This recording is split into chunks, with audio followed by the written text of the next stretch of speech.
नमस्कार, बिहार मिथिला न्यूज़ में आपका स्वागत है। मैं मनोज। देखिए, लगातार हम बता दें कि आज कई ऐसे गंभीर मुद्दे हैं जिस पर पूरा देश देख रहा है।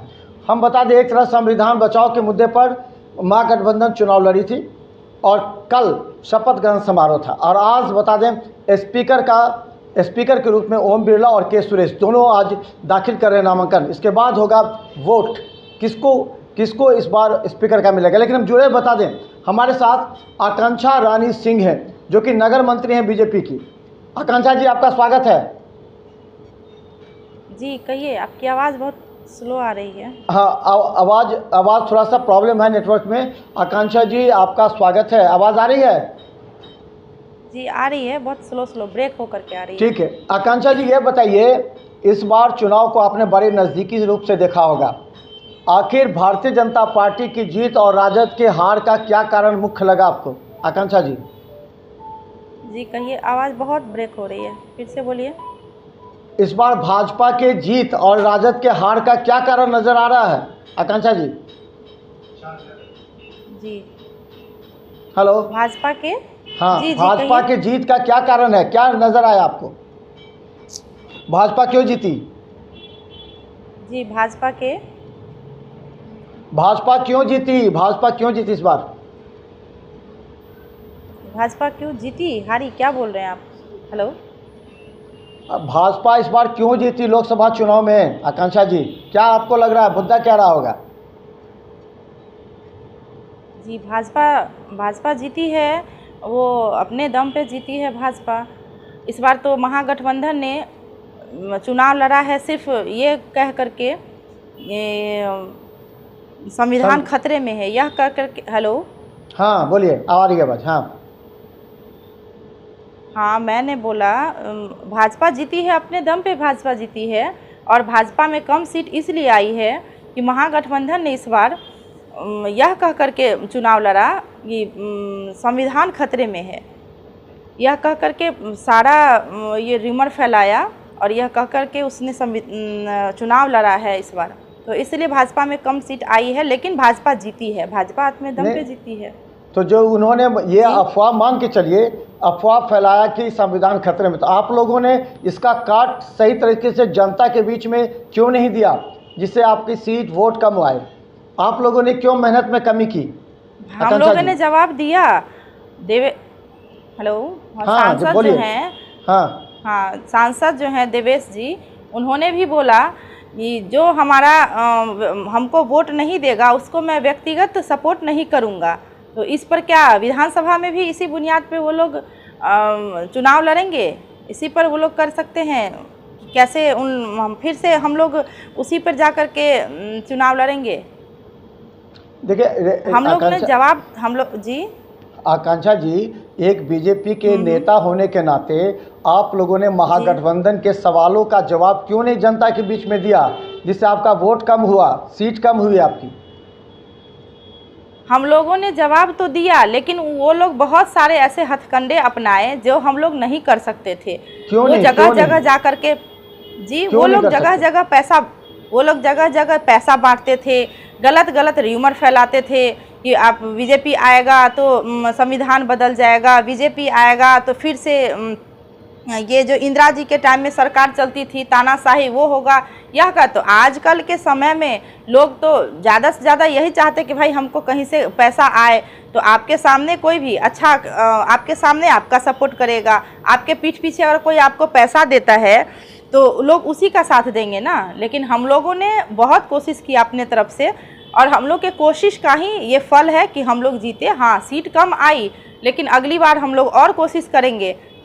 और उन लोगों ने, महागठबंधन वालों ने बहुत सारे ऐसे हथकंडे अपनाए। किसी के घर पे जा करके आप 10,000, 20,000, 50,000 रुपया हम देंगे। ये पैसा की बात नहीं होती है, मुद्दा की बात होती है। देखिए, उन लोगों के दिमाग में सेट कर गया कि इस बार मोदी जी जीतेंगे तो संविधान बदल देंगे। आप लोगों ने उसके जवाब का काट जनता के बीच में नहीं दिया कि नहीं, ऐसा कोई बात नहीं है। विकास की बातों को लेकर के भी जनता के बीच में आपने काम नहीं किया। आवाज़ आपकी ब्रेक हो रही है। क्या जनता हम लोगों के बीच में ने तो हाँ बोलिए। जी, जनता के बीच हम लोग बोले, हम लोग ने बोला ऐसी कोई बात नहीं है। संविधान को बदलने की बात तो महागठबंधन के जो हैं लाल बोलें उसको या पप्पू जी बोलें, जो मेन लीडर हैं राहुल गांधी जी, उनके जो चाचा श्री लगेंगे ना संजय गांधी, उन्होंने ही बोला था 1975 में कि हम ज़रूरत पड़ेगी तो हम संविधान भी बदल देंगे। इंदिरा जी ने तो बहुत कोशिश किया, उन्होंने तो तार तार कर दिया था संविधान को।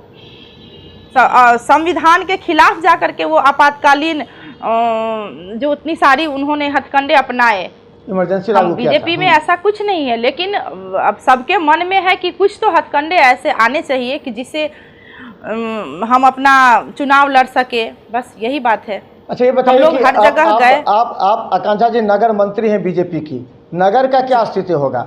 नगर में भी एंटी इनकम्बेंसी है, 3 बार से चौथा बार संजय सरावगी 4 बार रहे, तो क्या लगता है इस बार किस तरह नगर में बीजेपी को जिताने के लिए, क्योंकि फिर तो महागठबंधन वही हथकंडा अपनाएगी, तो आप क्या कीजिएगा, किस तरह जवाब दीजिएगा?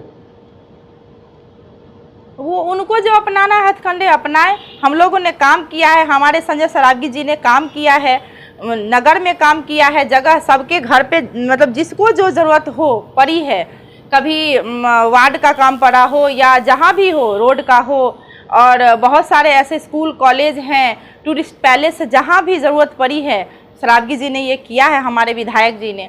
अब वो जो हमारे अपोजिशन वाले हैं, महागठबंधन वाले, उनको जो जैसे हथकंडे अपनाने हैं अपना ले वो, लेकिन हम ही लोग की जीत होगी, हमारे जो नगर विधायक जी हैं उन्हीं की जीत होगी। अच्छा, एंटी इनकम्बेंसी फैक्टर दिखेगा क्योंकि लगातार कोई चेहरा आता है सामने, एंटी इनकम्बेंसी चेहरा दिखता है, लगातार संजय सरावगी नगर से हैं, तो क्या लगता है कि इस बार ये असर पड़ेगा या वोट उनका कम होगा? क्योंकि इतने वर्षों में तो कई लोग नाराज हो गए उनसे, तो कैसे आप कर पाइएगा जनता के बीच महागठबंधन के सवालों का कैसे जवाब दीजिएगा आप?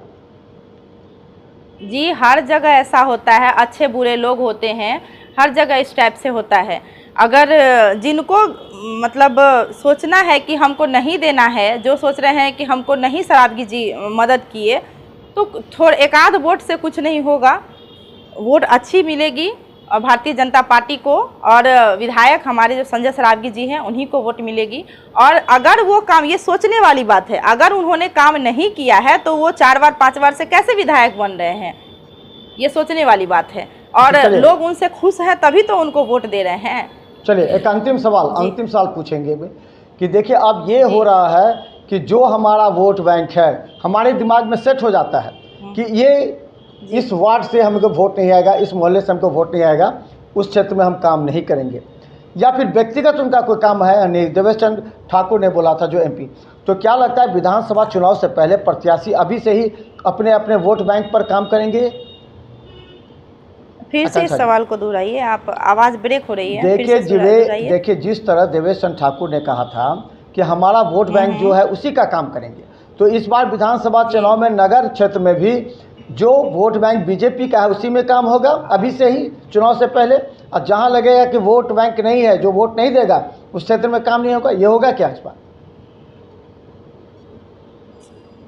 हेलो सर, आवाज़ आपकी ब्रेक हो रही है। क्या होगा इस बार चुनाव से पहले क्या करेंगे? जो वोट देगा उस पर काम होगा देवेश चंद्र ठाकुर के मुद्दे पर?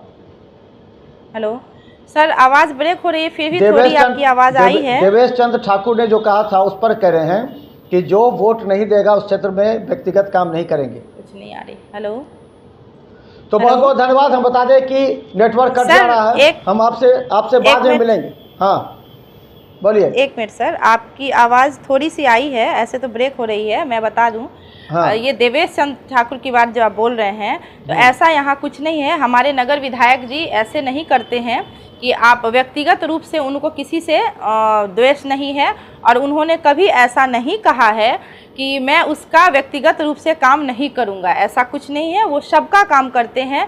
उनके यहाँ सुबह में आप जाके देख सकते हैं, सुबह 7 साढ़े 7 बजे से लेकर के वो 11 बजे तक पब्लिक को समय देते हैं, जनता को समय देते हैं। उनके यहाँ अगर आपको कोई भी ऐसा काम हो, कोई भी ऐसा काम हो, अगर किसी का ज़मीनी विवाद हो या किसी का फैमिलियर हो, वो सबका सॉल्यूशन करते हैं वो। तो ऐसी कोई बात नहीं है। उनकी बात और इनमें बहुत फ़र्क है। हमारे विधायक जी बहुत अच्छे हैं और वो सबका काम करेंगे, व्यक्तिगत रूप की कोई बात ही नहीं है। वो जनता के लिए बहुत कार्य किए हैं और करेंगे। तो चलिए, बहुत बहुत धन्यवाद। हमारे साथ नगर मंत्री हैं बीजेपी की और आकांक्षा रानी सिंह, आपका धन्यवाद। हम आपको आगे डिबेट में अवश्य शामिल करेंगे। आज थोड़ा सा नेटवर्क का प्रॉब्लम आ रहा है, हम आपसे बात करेंगे। धन्यवाद आकांक्षा जी। जी धन्यवाद। धन्यवाद।